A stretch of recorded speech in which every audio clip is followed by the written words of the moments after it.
Joining us now is Joteka Edie, the founder of Win with Black Women, which organized that call of Harris supporters with 90,000 attendees. Also with me are Angela Rye, co-host of the Native Land Pod podcast and former executive director and general counsel to the Congressional Black Caucus, and Alexis McGill-Johnson, president of the Planned Parenthood Federation of America and the Planned Parenthood Action Fund. Both Alexis and Angela attended that organizing call, but Joteka, you organized it. So I'd love to start with you.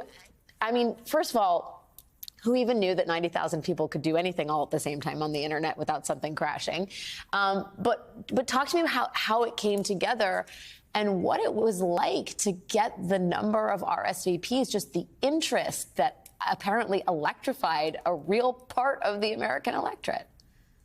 Well, there's just two words. It's Kamala Harris. And it was quite historic to be in unity and in coalition with so many Black women and some of our allies that joined that call as well. And that night, we had just a powerful moment of unity, unified around one goal, and that was our commitment to seeing and ensuring that Vice President Kamala Harris is the next president of the United States. And it was great to be there with both Alexis and Angela, who have been a part of the Win with Black Women collective for the last 4 years. So we have been meeting on most Sunday nights for the last 4 years. We came together 4 years ago around our collective outrage against the racism and sexism that we were seeing in the narrative as it related to Vice President Kamala Harris when she was being discussed as a nominee for vice president on the 2020 presidential ticket.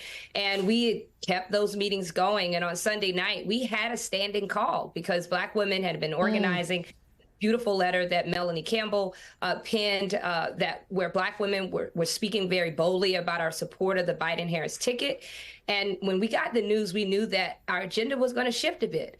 And we knew that we were going to have increased interest in the call. But my goodness, the fire that was lit, and we had 44,000, I believe, on the actual Zoom, and another 50,000 Black women that were in Clubhouse and on other Zooms, because we all knew that in that moment, one, we wanted to be united.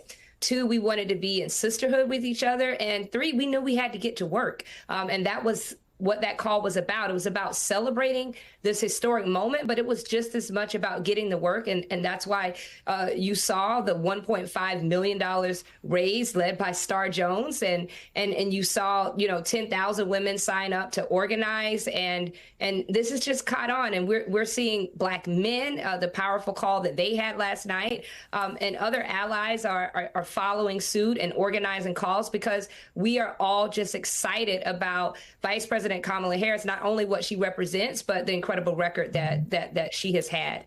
Of course it was a standing call, right? I mean, it's like, guess what? Black women are organizing even when the world is not watching, right? Even when nobody's talking about it, the work goes on, the fight continues. Alexis, I take to heart what Joteka is saying about it wasn't just celebration, it was also marching orders. It sounds like there was kind of, there's a strategy behind all of this, which is not just about protecting Kamala Harris, but also going on the offense in terms of what Donald Trump and his allies may try to do to her in the coming months. Can you talk a little bit about that? Yeah, absolutely. Look, first of all, we've been clear that Donald Trump is an existential threat to the Black community and to all of the rights and freedoms that we care about, to the very democracy that we are trying to save in this moment. I think what felt so powerful on Sunday night, right, is that we are used to being called in to lead. We are used to being called in. And that was actually just the leadership and the work and the brilliance of Joteka and all of our sisters who have been meeting for so long.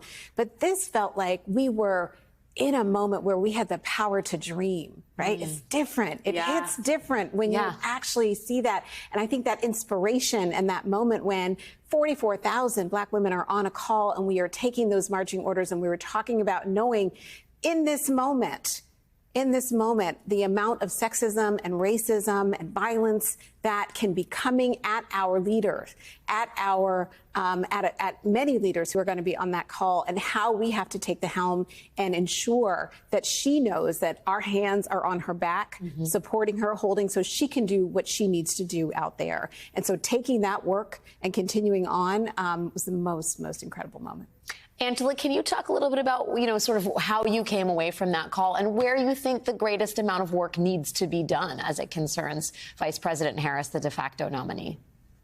Absolutely. First, I just want to really take this time to honor the work, the toil that when we don't see it, that Joteca Edie puts into these calls with Win with Black Women. And she isn't just this way on organizing calls. She's this way about protecting our interests at all times, whether it's helping a Black woman director in Hollywood to ensure we're all watching that film, to a pardon for Marilyn Mosby, which is much deserved, to bringing Brittany Griner back home, which is also much deserved. And all of those things are tied very much to the legacy of Kamala Harris. And that is what this call was about.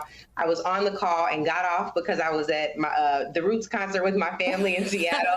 And Joteca hit me back and was like, you need to come back on. And I was right there because she is our fearless leader. And it's my honor to walk shoulder to shoulder with her. I think what we have to be mindful of now, we had a celebratory moment on Sunday. And at the same time, just as Alexis was saying, there were marching orders flying. And so while we can have relief and while we can celebrate, we also know that the work is just beginning. Now, what Kamala Harris is up against is folks talking about her sleeping her way to the top.